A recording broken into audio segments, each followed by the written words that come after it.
Let's take a look at this problem and see if we can get a start on it. So remember, our first step is always to make sure we understand it. So let's read through it a couple times. So problem statement. I'm going to describe a two-player game.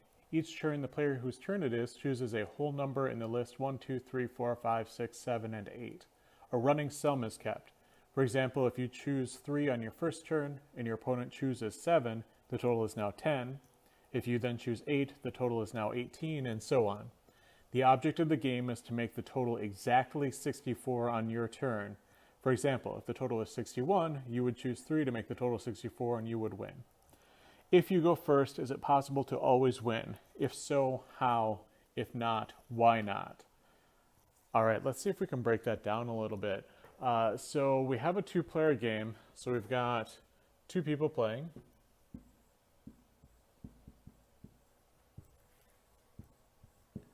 Okay, let's say it's Alice and Bob here. On every turn, you can pick a whole number from 1, 2, 3, 4, 5, 6, 7, and 8. So what does the game of this thing look like?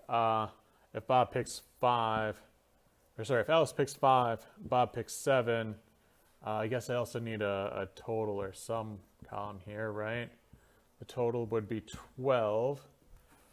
And then if Alice picked, I don't know, 6, the total would be 18. If Bob picked 8, the total would be 26. Alice picked 7, the total would be 33.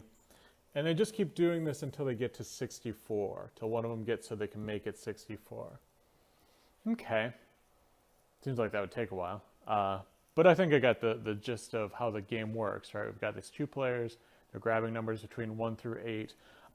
They can pick the same number multiple times. So see here, Bob picked 7, and then later Alice picked 7. And although it doesn't explicitly spell that out for me, I know that they must be able to, because if I add together 1, 2, 3, 4, 5, 6, 7, and 8, I'd get 8 times 9 divided by 2, which is only 36. So no one's going to win this game if they just pick the numbers 1 through 8 each once, so you can pick the numbers multiple times. Okay, the object is to make the total exactly 64 on your turn. Gosh, is this like any other game I've ever heard of? It's a 2-player game, so like simplistic 2-player games that spring to mind are like tic-tac-toe. I know in tic-tac-toe, if both players are playing to win, or to not lose at least, that neither of them can ever win. The game will always end in a tie if they're playing correctly. What other 2-player games? Chess is a 2-player game, I guess. In chess, we don't yet know, as of when I recorded this, if there's always a way that the first player can win. It's my guess that one of the players can always win with some sort of optimal strategy in chess, but we just don't know what or who or how. There's just too many options going on.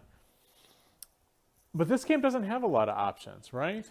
On every turn, we can only pick numbers 1 through 8. So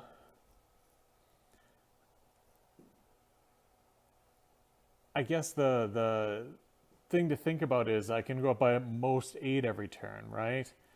And somehow I want to make it so that I can get to 64 going first, let's say. So if I want to get to 64 and I'm going first, what would have to be true about the number the turn before that? So what would the number have to look like from my opponent's turn being done, and it's now my turn to go next? Well, what numbers could I have for the total that I could get to 64 with? So it could be 63, I suppose, because then I could pick 1. It could be 62, I suppose, because then I could pick 2. But it couldn't be 55, right? 55 is no good because 55 plus 8 is only 62. 63, rather. And that's not enough. So somehow I need my opponent to be forced or tricked into getting the score up so high so that I can get to 64. but not let it be so high that he could get up to 64. Because if it's 57 and it's his turn, he's going to win. He's going to pick the 7. So those are kind of my initial thoughts. I've got a lot more, mostly because I've worked through the whole problem and figured it out. Hopefully that's enough to get you started. If it's not, or you still have questions, or you're still in that first step of trying to understand the problem, feel free to email me and let's try to get those sorted out as soon as possible. Thanks.